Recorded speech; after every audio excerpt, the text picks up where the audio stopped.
Most people wake up every morning with the same quiet fear sitting on their chest. It's not loud. It doesn't scream. It whispers. It whispers, what if this is as good as it gets? It whispers, what if I work hard my whole life and still worry about money? And that whisper follows them to school, to work, into relationships, and eventually into old age. The tragedy isn't that they don't work hard. The tragedy is that they work hard in the wrong direction. From the moment you are young, you are taught a formula. Study hard, get good grades, find a safe job, save money, don't take risks, play it safe. That formula sounds responsible. It sounds smart. It sounds like security. But look around. How many people followed that formula and still live paycheck to paycheck? How many intelligent, hard-working people are one emergency away from financial panic? The problem isn't effort. The problem is education, not school education, financial education. Money is a language. Most people never learn to read it, so they spend their lives working for it instead of having it work for them. You don't get rich by working harder. You don't get free by earning more. You get wealthy by understanding the rules of money that are never taught in classrooms. The moment you start learning those rules, the moment you start seeing money differently, poverty begins to lose its grip on you. Poverty is not just an empty wallet. Poverty is a mindset. It's the belief that money is scarce, that opportunity is rare, that risk is dangerous, and that safety comes from depending on a job. That mindset is taught early and reinforced daily. Every time someone says, I can't afford it, without asking, how can I afford it? They strengthen the chains. Every time someone trades time for money without building something that lasts, they stay trapped.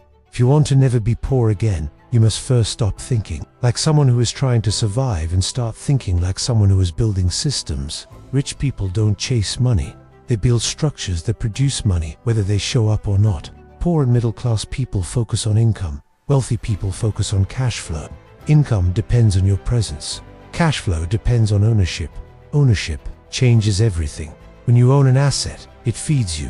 When you own nothing, you are fed by others. And when others stop feeding you, you starve financially.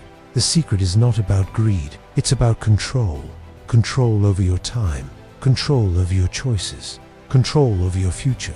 Most people are trained to buy liabilities and call them assets. They buy things that take money out of their pockets and convince themselves it's an investment. A big house that drains cash. A shiny car that depreciates. Gadgets that lose value the moment they are opened. These things create the illusion of success while quietly keeping people poor. True assets put money into your pocket. They don't care how you feel. They don't care about your ego. They simply produce. The moment you start asking one simple question before every financial decision, your life begins to change. That question is, does this put money in my pocket or take money out? If it takes money out, it's not helping you escape poverty. It might make you feel good temporarily, but it is stealing from your future. You will never be poor again when you stop working only for money and start working to learn. Learning how money works is more valuable than any paycheck. A paycheck gives you short-term comfort. Knowledge gives you long-term freedom. The richest people in the world didn't get there because they were the smartest in school. They got there because they kept learning after school ended. Fear is the biggest reason people stay poor. Fear of failure, fear of looking stupid, fear of losing money. But the truth is, losing money is not the same as being poor. Poverty is permanent ignorance. Losing money is temporary tuition. Every financially free person has lost money. The difference is, they learn from it instead of running from it. You don't overcome fear by avoiding it. You overcome fear by understanding it. Fear comes from the unknown. Education turns the unknown into opportunity. When you understand cash flow, debt, taxes, and leverage, fear starts to fade. You stop panicking about money because you know how to create it. One of the biggest lies people believe is that debt is bad. Debt is not good or bad. Debt is a tool. A hammer can build a house or smash a window. The problem isn't the tool. The problem is the user.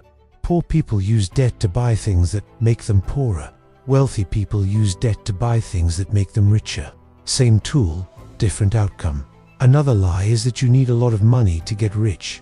What you need is a strong financial foundation. You need the ability to spot opportunity, the discipline to delay gratification, and the courage to act when others hesitate. Money follows competence. If you focus only on money, it will always run from you.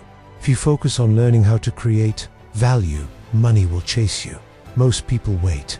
They wait for the perfect time. They wait for more money. They wait for more confidence. They wait for permission. While they wait, life passes. Opportunities don't announce themselves with certainty. They show up disguised as risk, confusion, and discomfort. Those who are educated see opportunity. Those who are not see danger. If you want to stop being poor, stop asking for raises and start asking better questions. Ask how businesses work. Ask how cash moves. Ask how taxes are designed. Ask why the system rewards owners more than workers. The system is not broken. It is working exactly as designed. The question is whether it is working for you or against you. Financial freedom begins with personal responsibility, not blame, responsibility. The moment you stop blaming the economy, your boss, your parents, or your past, you regain power. Power to learn, power to change, power to grow. Victimhood keeps people poor. Responsibility makes people wealthy. You don't need to be perfect. You need to be persistent. Small steps taken consistently outperform big plans never executed. Read daily. Learn constantly. Experiment carefully. Reflect honestly. Each small improvement compounds. Compound interest is not just a financial principle. It is a life principle. What you do every day matters more than what you do once. Most people are addicted to comfort. Comfort is expensive. It costs you growth. It costs you awareness. It costs you potential. Growth feels uncomfortable. Learning feels awkward. Failing feels embarrassing. But those feelings are signs that you are moving forward. Comfort keeps you exactly where you are. To never be poor again, you must change how you see work. A job is not security. A job is a place to learn skills, meet people, and understand systems. When you see a job as the end goal, you stay dependent. When you see it as a classroom, you gain leverage. Skills travel with you. Titles do not. Sales, skills, communication skills, financial literacy, leadership, negotiation. These are assets no one can take from you. These are skills that produce income in any economy. Schools rarely teach them. Life demands them. Another reason people stay poor is because they try to do everything alone. Wealth is a team sport. No one builds anything significant by themselves. Learn to collaborate. Learn to partner. Learn to ask for help. Pride is expensive. Humility pays dividends.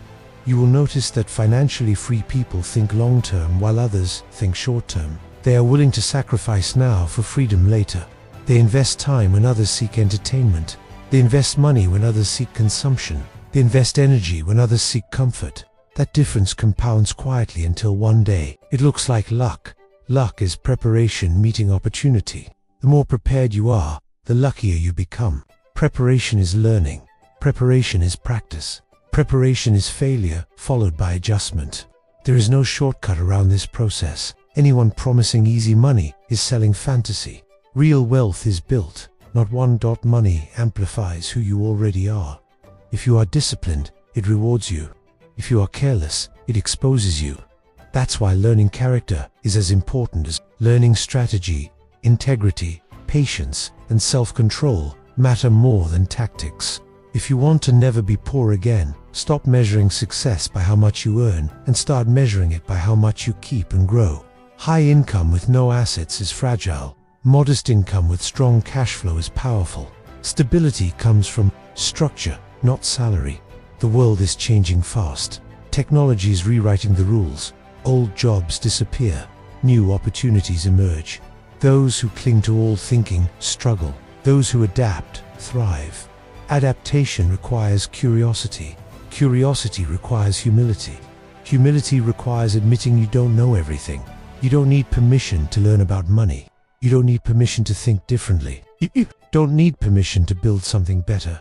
The only permission you need is your own.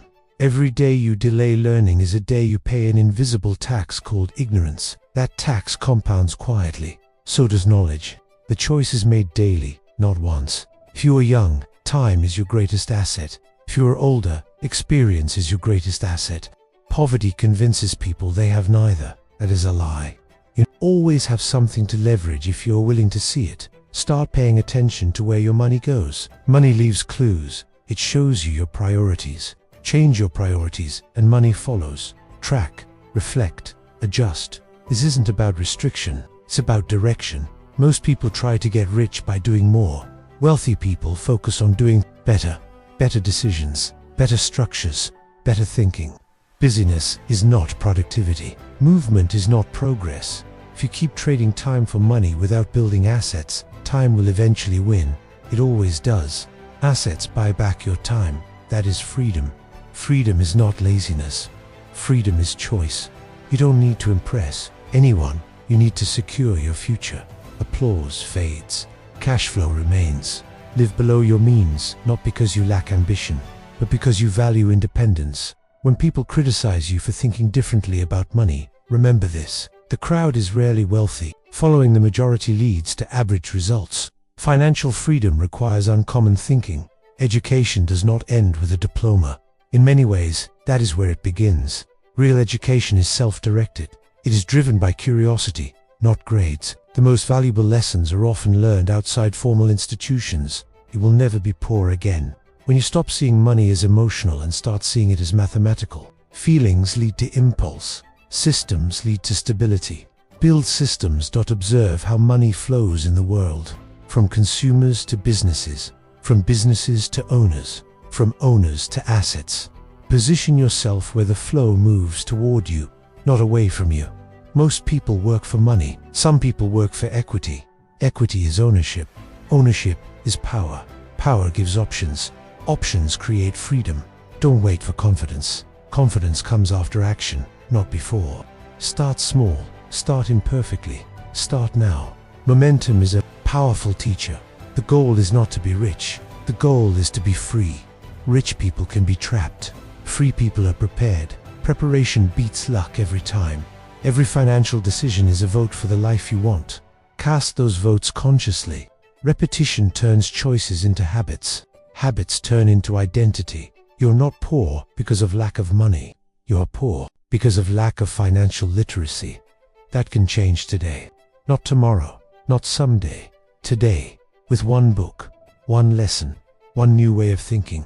The moment you stop asking, how much do I make, and start asking, how much do I keep, control, and grow, your path shifts. Subtle at first, then unmistakable. There is no finish line, no final destination where learning stops. The game keeps evolving, so must you. Staying curious keeps you alive financially, as long as you are willing to learn, willing to adapt, willing to think differently. Poverty has no permanent hold on you. It can visit, it cannot stay. And the more you practice seeing money as a tool, a language, a system, the more naturally opportunities begin to appear. Not because the world changed, but because you did, and you started to notice what was always there, waiting for someone who chose to start doing this today.